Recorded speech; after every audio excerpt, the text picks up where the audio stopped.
না। তোমার ছায়া তোমাকে ছেড়ে যাইতে পারে, বাট তোমার পরিশ্রম তোমাকে কখনো ছেড়ে যাবে না। আল্লাহ আমাকে এই জিনিসটা দেয় নাই, তার মানে আমাকে আরো বেটার কিছু দিবে। আমি আমার পরিশ্রমটা থামাবো না। এই জিনিসটা ডিসাইড করার দায়িত্ব তোমার। তোমার টাইমটা তুমি কোথায় দিবা? তুমি ফেসবুকে টাইম দিয়ে ফেসবুক সেলিব্রিটি হবা, নাকি তুমি পড়াশোনায় টাইম দিয়ে একটা ভালো রেজাল্ট করবা? আমার কথা বলতেই কষ্ট হচ্ছে।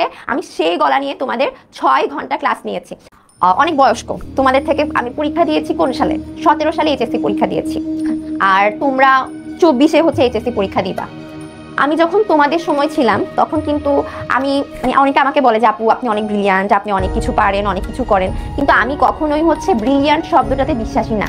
কারণ ব্রিলিয়ান্ট আসলে কেউ জন্মের পর থেকে ব্রিলিয়ান্ট হয় না। তুমি একটা বাচ্চা মায়ের পেট থেকে যখন জন্ম নেয়, তাকে তুমি জিজ্ঞেস করো দেখে এবিসিডি বলো, তুমি সরিয়া সরিয়া বলো, সে বলতে পারবে না। কোন বাচ্চাটা বলতে পারবে যে এই বাচ্চাটাকে তার বাবা মা শিখিয়েছে, সে কষ্ট করে শিখেছে? সো কেউই আসলে মায়ের পেট থেকে ব্রিলিয়ান্ট হয় না।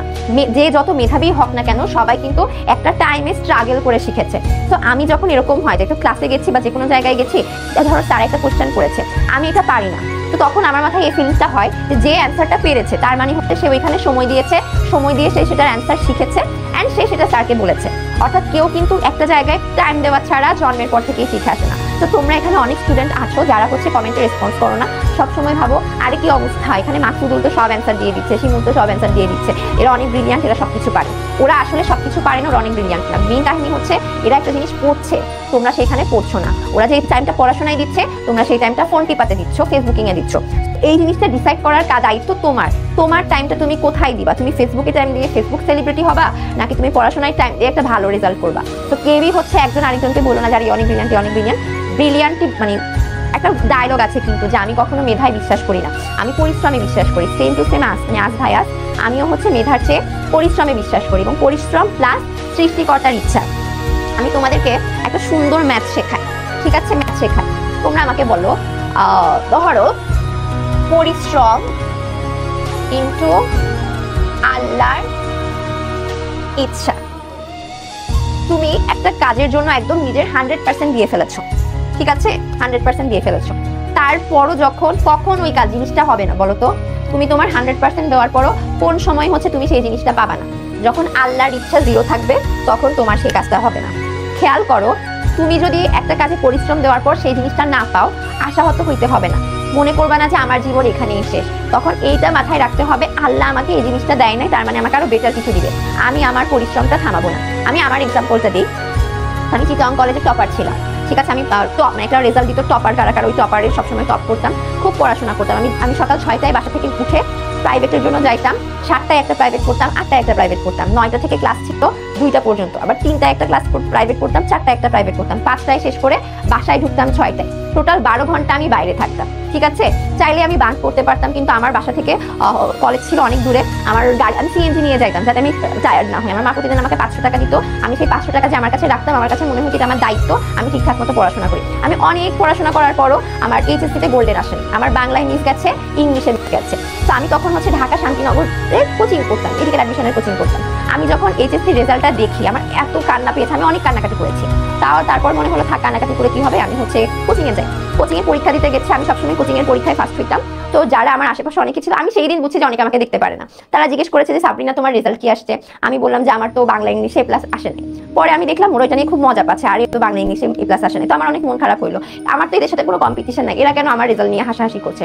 পরে আমার ভাই আমাকে বললো যে বলে না যে শোককে শক্তিতে রূপান্তর করো, আমিও হচ্ছে এরকম শোককে শক্তিতে রূপান্তর করে আমি একদম খুব হার্ডলি পড়াশোনা করি, অনেক বেশি পড়াশোনা করে ফেলেছি। আমি তখন বলতাম যে আমার এইচএসসি রেজাল্ট খারাপ হয়েছে, কিন্তু আমি প্রুফ করে দেখাবো আমি ভালো স্টুডেন্ট। একটা এইচএসসি রেজাল্ট আমার রেজাল্টকে আমার লাইফকে ডিফাইন করতে পারে না। এত পড়লাম, আমি হচ্ছে ডিএমসিতে 32 হয়ে গেছি। চিন্তা করো, আমি যদি ওই সময় গোল্ডেন পাইতাম, আমার মধ্যে কিন্তু এই ধরনের একটা তেজ আসতো না যে আমাকে এটা প্রুফ করে দেখাইতেই হবে আমি কি জিনিস। আমার মধ্যে এটা আসতো না। আল্লাহ আমাকে এই ধাক্কাটা দিয়ে জাস্ট এইটা শিখিয়েছে, Sabrina try your best, 100% try করো। তো কেউ যদি খুব ভালো প্রিপারেশন নিও, এইচএসসিতে ভালো রেজাল্ট না করো, আশাহত হবে না। তোমার ছায়া তোমাকে ছেড়ে যাইতে পারে, বাট তোমার পরিশ্রম তোমাকে কখনো ছেড়ে যাবে না। পরিশ্রম কোনো না কোনো সময় তোমাকে বিকশিত হতে হেল্প করে।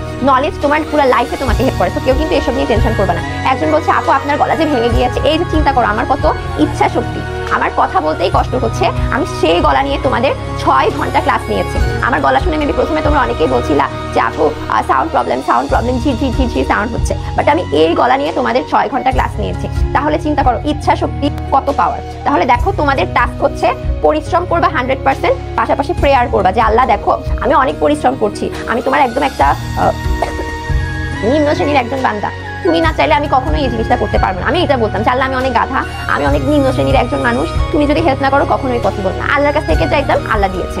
ইভেন সব থেকে বড় ব্যাপার হচ্ছে আমার কিন্তু গোল্ডেন ছিল না, গোল্ডেন না থাকার পরও আমি হচ্ছে বৃত্তি পেয়েছি। আমি আল্লাহর রহমতে হচ্ছে পিএসসি, জিএসসি, এসএসসি, এইচএসসি সবসময় বৃত্তি পেয়েছি। তো তোমরা ভালো মানুষ হও, ভালোভাবে পড়াশোনা করো, ইনশাল্লাহ দেখবা আল্লাহ তোমাদের দিচ্ছে, বুঝছো? অনেকক্ষণ বকবক করে ফেলেছি, অনেকক্ষণ। মেডিকেলে এন্টার করার মোটিভেশন কিছু না, আমি তোমাদেরকে জাস্ট এইটা বলি, তোমরা যারা মেডিকেল টার্গেট করে রেখেছো তোমাদেরকে কচ্ছপ হইতে হবে, অনেক পড়াশোনা করতে হবে। জাস্ট মাথায় দিন শেষে শান্তি এটাই আসবে, আমি মানুষের সেবা করি, মানুষের জন্য পড়াশোনা করি, এটাই শান্তি। সবাই আমাকে একটু বলে ফেলো আপু মেডিকেলের গ্রেড পয়েন্ট কত? এটার প্রশ্নটার মানে বুঝি নাই, মেডিকেলের গ্রেড পয়েন্টের কথাটা বুঝতে পারি নাই। আমার প্রফ পরীক্ষা হয়, আমি ফার্স্ট প্রফে পেয়েছি 78%, সেকেন্ড প্রফে পেয়েছি 79%, থার্ড প্রফে পেয়েছি 77%, ফাইনাল প্রফে পেয়েছি 77%। এগুলো হচ্ছে আমার মেডিকেলের নাম্বার। যদিও আগে আমি ভালো স্টুডেন্ট ছিলাম, এখন গাধা স্টুডেন্ট হয়ে গেছি। আমি হচ্ছে স্টুডেন্ট পড়াই, সোশ্যাল ওয়ার্ক করি, বিভিন্ন জায়গায় লেখালেখি করি, অনেক কিছু মেনটেন, এরপর ক্লাসের মনিটর, সব কিছু মেনটেন করার পর আমার এই মার্কসটা আসছে। মেডিকেলে ঢুকতে কত লাগে? এবার মার্ক ছিল 67। সবাই বলে ফেলো তো ক্লাস কেমন লেগেছে? ক্লাস কেমন লেগেছে আপু একটু জানিয়ে দাও। ক্লাস যদি ভালো লাগে ভালো মতো পড়াশোনা করো, সবাই ভালো থাকবা, সুস্থ থাকবা, অনেক বেশি পড়াশোনা করবা, ঠিক আছে? আর কারো কোনো কনফিউশন, তোমাদেরকে আপু যে হোমওয়ার্কগুলো দিয়েছে ওগুলো কিন্তু আমাকে সাবমিট করবা। সবাই ভালো থাকো, সুস্থ থাকো, আল্লাহ হাফেজ।